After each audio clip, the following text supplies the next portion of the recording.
Thank you for joining us for this consideration of ballot issue 18, the renewal levy for the Lorain County JVS, part of Oberlin Community Candidates Night 2020. Here in the next part of the video is that of Ray English, but the video will focus solely on Dr. Faircloth.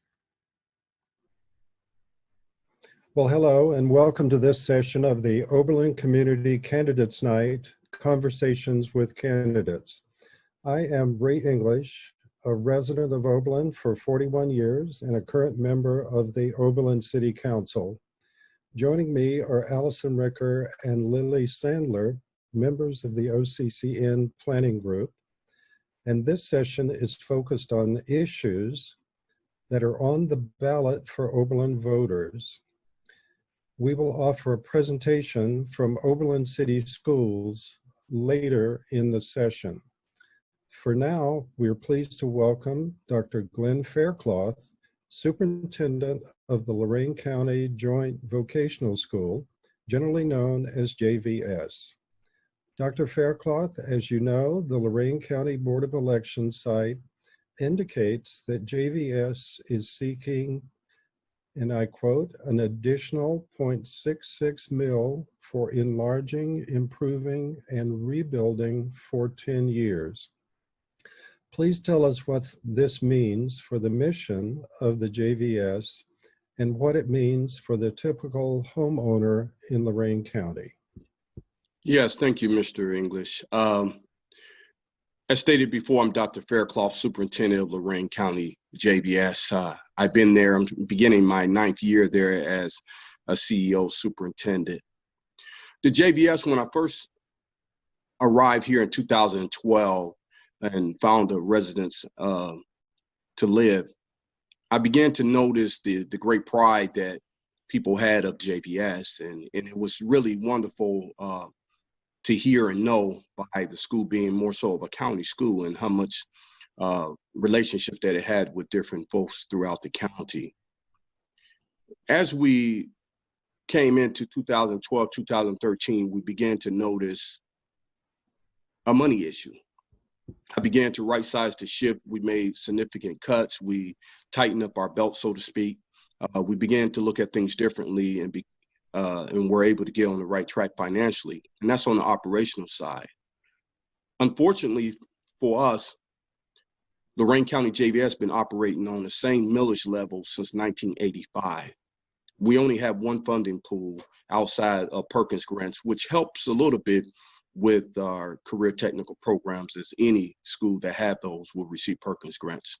But we only have one operation budget, and we've been working with that since 1985. We have no additional income coming in from taxpayers outside of that. Our structure was built primarily in 1971. So as we approach 50 years in a building, we have had no significant updates outside of our lower level. We were able to do some things, and upstairs, we were able to do some things a few years back.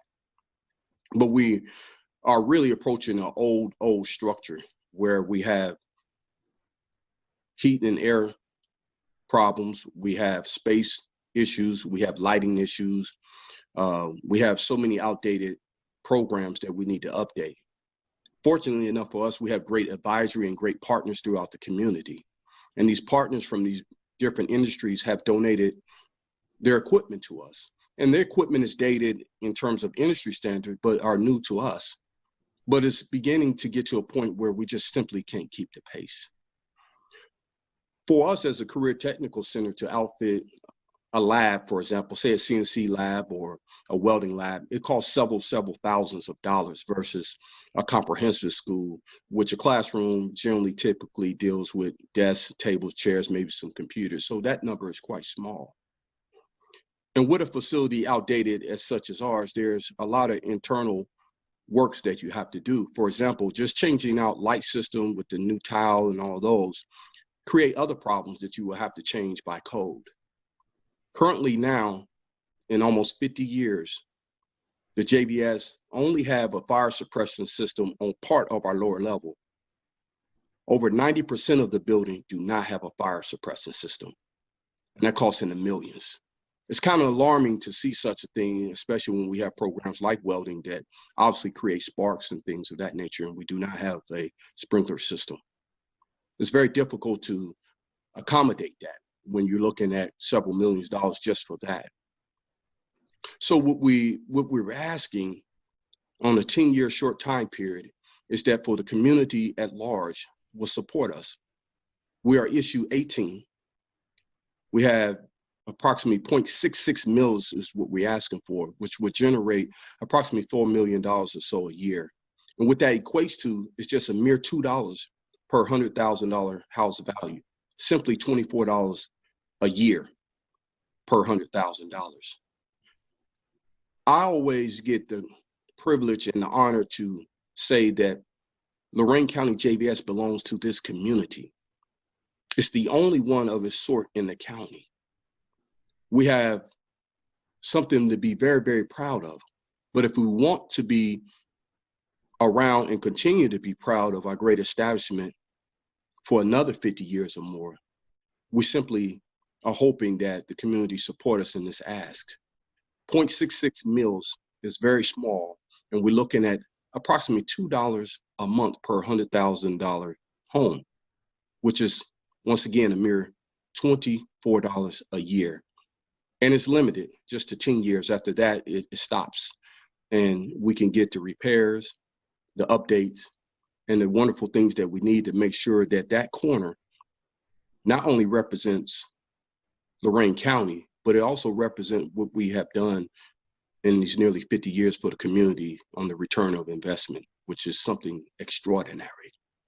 I argue anyone who have been around in this county to have any type of dealings or working, and that person or that company does not employ or have a JVS grad in the months of their establishment. It's simply a great organization. It's a great establishment that I think we need to make sure that it continues to be that, and we make it improved and we modernize our facilities so no one can second guess what's at the corner. It's simply our Lorain County JVS, and it belongs to this county. It belongs to all of us, and we ought to invest in it and make sure that it sticks around for another 50 years. So for $2 a month, it gets no better than that. Well, thank you very much for that, Dr. Faircloth.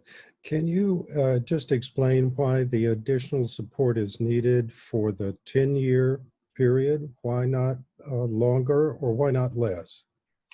Well, we initially, once upon a time, we went out before and asked for the long term, but what we found out that the community wanted to know, said, okay, we may be willing to support this, but we don't want to do it continuing because we don't know what that looks like. And the board had discussion, they agreed. They said, well, let's come back and do a 10-year. So that way we can have a digital dashboard to show the community what we're doing with their tax monies. And our hopes is that we can establish something significant where we don't need to ask for any additional money. As I forecast our 5-year forecast and I began to look at things and the trends, I think we will be okay.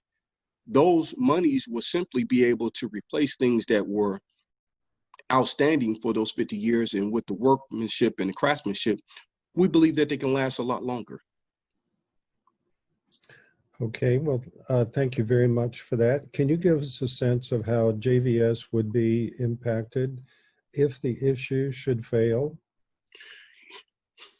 It's always a daunting situation as a leader when you have financial situations. We're getting to the point, if we cannot get the issue passed, I have to make these repairs somewhere. I cannot consciously continue to allow the school district not to have a fire suppression system. For those in listening and viewing, our parking lot area is atrocious. We have certain parts of our parking lot that are closed off. Our roof is beginning to show significant signs of aging. We had a tremendous and an exceptionally well-talented maintenance staff that's been able to, for lack of better words, patch and keep things going. But if we don't get support, I have to find those monies somewhere. Hopefully that won't be dealing with personnel cuts, but we will have to do something to make sure that our students and staff are safe and that our facility doesn't continue to rot away. Okay, well, thank you very much for that. One additional question here. I think you actually alluded to this, but will JVS require any additional support or request any additional support from taxpayers during the next 10 years in addition to this current request? No, this is our only request that we asking for the 10-year permanent improvement levy. It's just for these 10 years. We're not asking for operational monies or anything. We're just asking for that. And for listeners, just to give an understanding that permanent improvement, we only could use this money for repairs or addition, such as Mr. English mentioned. I cannot use that money for salaries. So no one will get, it's not a money grab. This is not anything where salaries will be increased from this permanent improvement levy. Okay, and there is, well, let me ask the question differently. What current levy exists for JVS's operations? Currently, we have we only have the operational levy that's in continuous, and that's how we use that money to pay for everything. That includes salaries, that's repairs, emergency issues, of everything. And simply that one pot is just not sustainable. And we've been operating off that same millage rate since 1985. I understand. Maybe one last question here. I know that the previous JVS levy did have visible opposition. Is there visible opposition this time around? I'm not sure. I have not noticed or heard of anything yet. It's still early as we begin to close out September and then we get into that 30-day cycle. I hope that any opposition that we may or may not have will sit down with us and we simply talk about the numbers. The numbers are the numbers. No school district in this county can operate without one and has not operated with one. As you all know, most all of the schools needed rebuilding and received those funds. Taxpayers have supported them. We're the last one left. Most schools operate off of operational levy, and then maybe they have a bond or a permanent improvement. And the difference between a bond and a permanent improvement, we did not select to go to a bond, although first looking at, some people may say, well, bonds seem like it would be better, but taxpayers will have to know a bond is a loan. And on that loan, certainly no bank is going to give you that for free. So there's interest rates that accrue with a bond.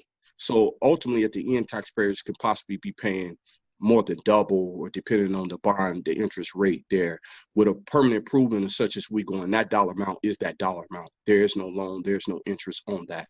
So we thought that would be more cost appropriate for our taxpayers.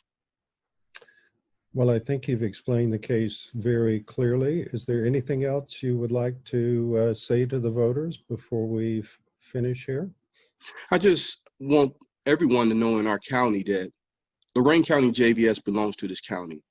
We have a responsibility to make sure that she's covenant, that she's modern, that she's updated.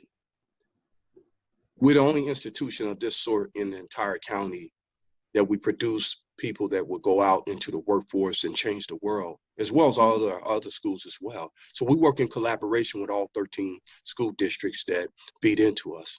We have a unique partnership that's been great over the many, many years, but we just really want to have something that everybody can be proud of, that we can continue to create folks that can go out and change the world as the workforce demands so. Well, great. Well, Dr. Faircloth, I want to thank you again for participating in the Oberlin Community Candidates Night Conversations with Candidates. Thanks again. Thank you all so much. It's been an honor. Thank you. Thank you.